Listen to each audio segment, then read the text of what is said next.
Trips to the doctor and dentist are hard for any kids, but they're especially hard for our learners with autism and other delays. How can we make this an easier experience for these learners and their families?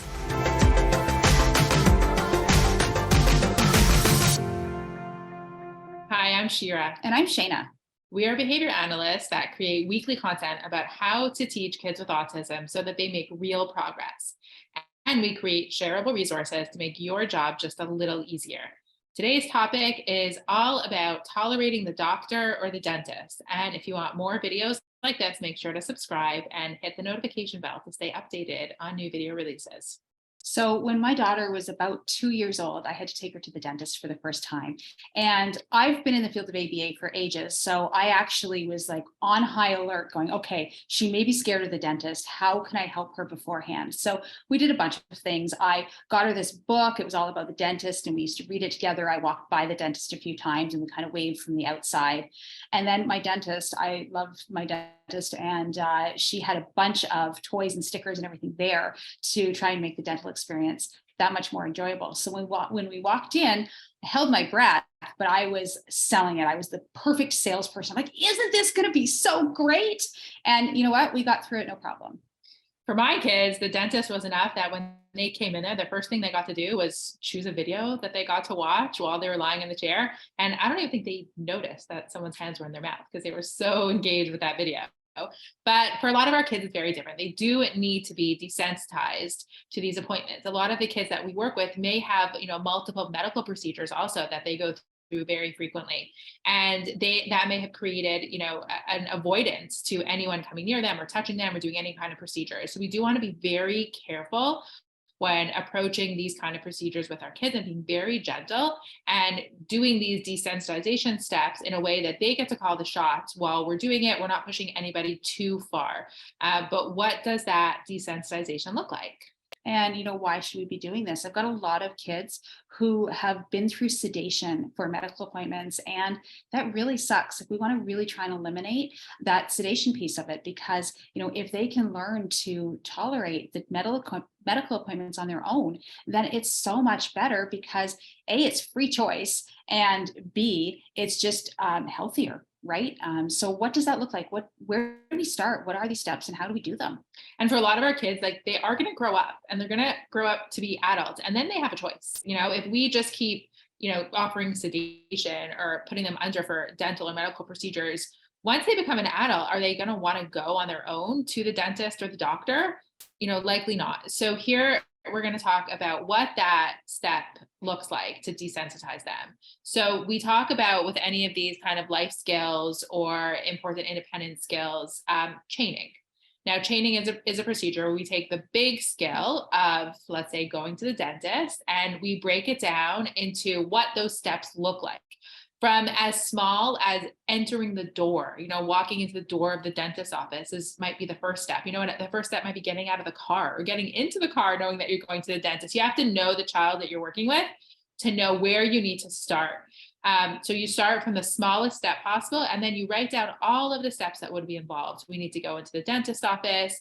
If it's my dentist, you get to pick a video. You maybe have to wait in the waiting room. You maybe need to greet the dentist. And then from there, all the steps that are required. So what I've done in the past is even started before that. So because I've run ABA programs in homes and in a center-based program, we don't always have the luxury of going out into the community, which ideally would be the best thing to do is start there, but sometimes you can't. So even just starting, at a desk if you can, and how do you do that at a desk? Because a dentist isn't a desk, but think about tolerating dental tools. Like when the tools come out, are they scared of the tools? Maybe they need to touch them, look at them, experience them so that they know, oh, this is all this is. Because oftentimes when you go to the dentist, for instance, me, when I'm lying backwards and all I hear is rip, because they're ripping the tools out of the package so that they're, sanitized, you think, oh, gosh, what's that scary sound? So if you can talk to the dentist ahead of time and get some of these tools and see if your student can experience some of these tools ahead of time so that they're not so scared. The other thing too is really thinking about how else they can feel safe, right? So when you walk into the dentist, you're going into an unknown place. Can you take pictures of the dental office ahead of time if you don't have access to actually just going there? So taking pictures of the dental office, taking pictures of the key players, like Shira mentioned, the receptionist, dental hygienists, dentists, whoever's in there. Same thing goes for the doctor, right? If it's a doctor's appointment, if you can get in there and take some pictures of the waiting room, take some pictures of the doctor, and just being able to introduce that ahead of time, or even a quick video. Usually your medical specialist will work with you on that because, it's not their first rodeo. They've seen this before and they want to do all they can to help as well. So once the students start to learn, okay, this is the space I'm going to, that's called priming or pre-teaching, right? This is the space I'm going into. Okay, now I can visualize the space that I'm going into. That's the first step. And then, like I mentioned before, here's all the tools, or here's some things that you can do ahead of time, and play with these things ahead of time. At the beginning here, I talked about the dentist and my daughter going in. My doctor was really amazing. When I took my daughter to the doctor for the first time, my doctor gave the stethoscope to my daughter and said, "Here, play with this while I do something else." And just so that, she could be, just aware and take part in that, and things weren't so scary that way. So you can almost do those two things simultaneously. Like, you want to start a couple weeks in advance and speak to the dentist or the doctor, and then you can start exposing them to the actual physical location very slowly. That means just going there and going in the door, saying hi, and leaving. The next time you might go in and sit in the waiting room for a couple of minutes and then leave. And then you may sit in the chair for a couple of minutes and then leave. So you do have to, speak with the dentist or the doctor and let them know that this is your plan. Simultaneously, you could also be teaching that desensitization to any of the tools and the materials. And that also could be a forward chaining process. So what does it look like? The first thing you might have to do is open your mouth with somebody holding the tools, and that's it. Then you stop. You're not going to push at the kids any further than that, but offer reinforcement and praise just for completing that first step. Once they're successful with that step, then you slowly introduce the first two steps. So they have to open their mouth and let you maybe touch the tool to their lips. And then you stop, offer lots of reinforcement and lots of praise. It should be a very calm interaction. Maybe they have their favorite animal, they're in their favorite place, or they feel really calm and relaxed. And we want to eventually get them to the place where you can, do like almost a mini procedure where you have the tools in their mouth, you can brush their teeth, you put on the gloves, or you're wearing a mask like the dentist is wearing. Like, you really want to simulate as much as you can. As long as they are tolerating it and remaining calm, you're building the steps up to the full procedure. At the same time, exposing them to the physical location of the dentist, so that hopefully when you put the two together and they have to have a procedure at the dentist, it's not new to them. And I think, what Shira said about being calm is, a key factor in this. Let your students' behavior guide what you're doing. Really move systematically through these steps. So when you're planning this, sit down with your team, and your team could include other therapists, or your team could include the parents, or both. And you sit down and say, okay, let's talk about the dentist. Give me all the steps of the dentist, and create, a task analysis essentially of the dentist. And here's the larger picture and the end goal, but here's all the steps involved. And then let's do this. If you click on the link in and around this video, you will get task analysis. So take a look at that one, and then modify those steps based on families and family preferences. But when you're going through those steps, like I mentioned before, go really systematically, and really let the child's behavior guide your next step. So if the child is calm and relaxed, that's amazing. That's a really great time to provide some reinforcement, maybe test the next step a little bit. We want to make sure that they are staying calm and stress-free. If your child is engaging in any negative behavior, or even precursor to negative behavior, stop immediately. That's your cue to say you've pushed too far, and go back a step and really make sure that they're calm. And like Shana said, what she did with her daughter is exposing them to lots of social stories, video modeling, watch any videos on YouTube or anything of like their favorite characters going to the dentist. When my kids were first going to the doctor, they would play doctor and they would be their pediatrician. So you could do lots of that, give them a turn to be the doctor, and they could hold the materials and the utensils and put them in your mouth. And so this kind of becomes something that you are letting them experiment with and experience in many ways.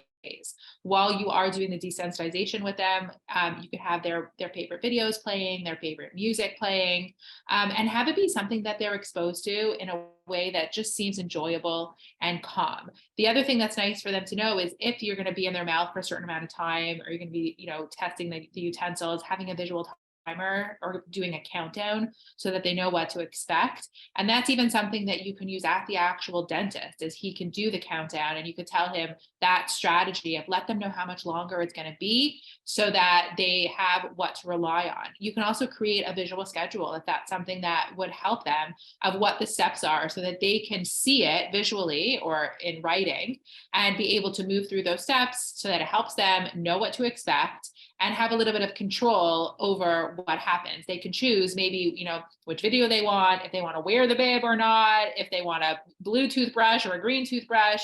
Any one of those choices within that schedule would be really great to help with that.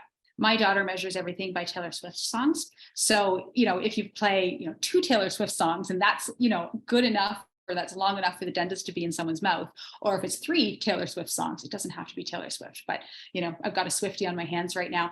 It could be like 3 songs if you don't have access to a visual timer. Those videos are great too, because, if the dentist does have a video that's, on the ceiling somewhere, just the length of the video might be long enough, and that could be its own visual timer. Oh, the video's not done yet, you're not done yet. Keep your mouth open a little bit longer. I also talk about going to the dentist and tolerating doctor. It's you need to be a really good salesperson as a parent sometimes, right? If I were to walk into the dentist with my daughter and go, oh, I don't love the dentist, or oh, the dentist, oh, are you sure you're going to be okay? I'm really nervous for you. She's going to pick up on that negative energy, and she's probably going to be nervous. But if I were to say, hey, look, we're going to see Dr. So-and-so today, and it's really great. Did you know that he likes blah, blah, blah, or she likes blah, blah, blah, and just really fake being happy if you can. Fake it until you make it. We love the dentist over here. I love those things being shoved in my mouth, and I love keeping my mouth open for that long. Cavities are my favorite. When they drill. I'm just kidding. But really try and be enthusiastic as much as you possibly can. It really is a sales pitch, even when you're there, and no matter how much desensitization you've done, it's a sales pitch. And if you can, take them with you to appointments that you have. If you're going to get a blood test, like that might help them see that, I can stay calm, or here are my strategies. I'm going to squeeze my hands.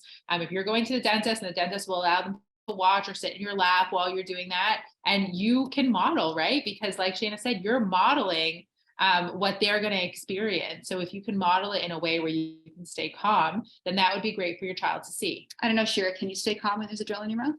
I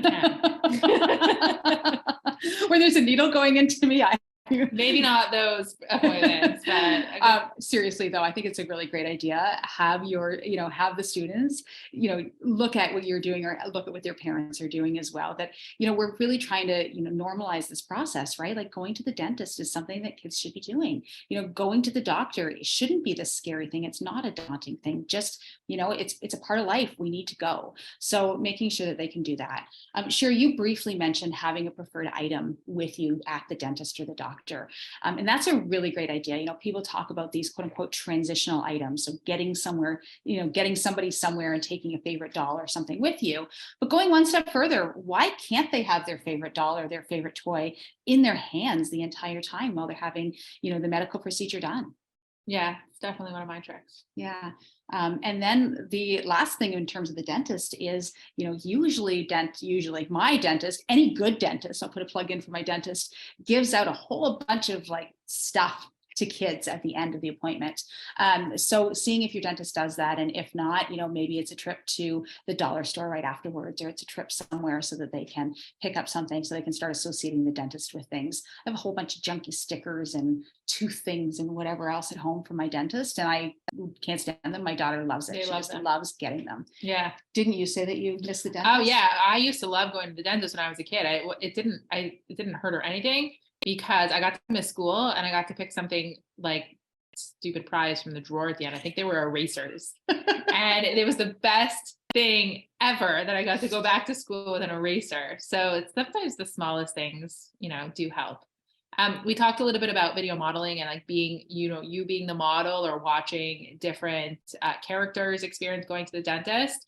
So check out our blog on how to use video modeling for more on that. So in summary today, we talked about how to desensitize learners to medical appointments, fake it till you make it, really sell the appointment, going in with some social stories or just visiting and stopping in and saying hi, associating the dentist with really positive things, as well as looking at the larger picture and breaking down those steps and really just teaching each step one at a time, like you would a task analysis. And we've got a task analysis for you. So click the link in and around this video to get your free Tolerating Dentist Appointments task analysis. For more information on tolerating medical appointments, click the link on or around this video or in the description to claim your free Tolerating Dentist Appointments task analysis. We also encourage you to subscribe to the channel so you don't miss any future videos, and leave a like and comment below if you have further questions.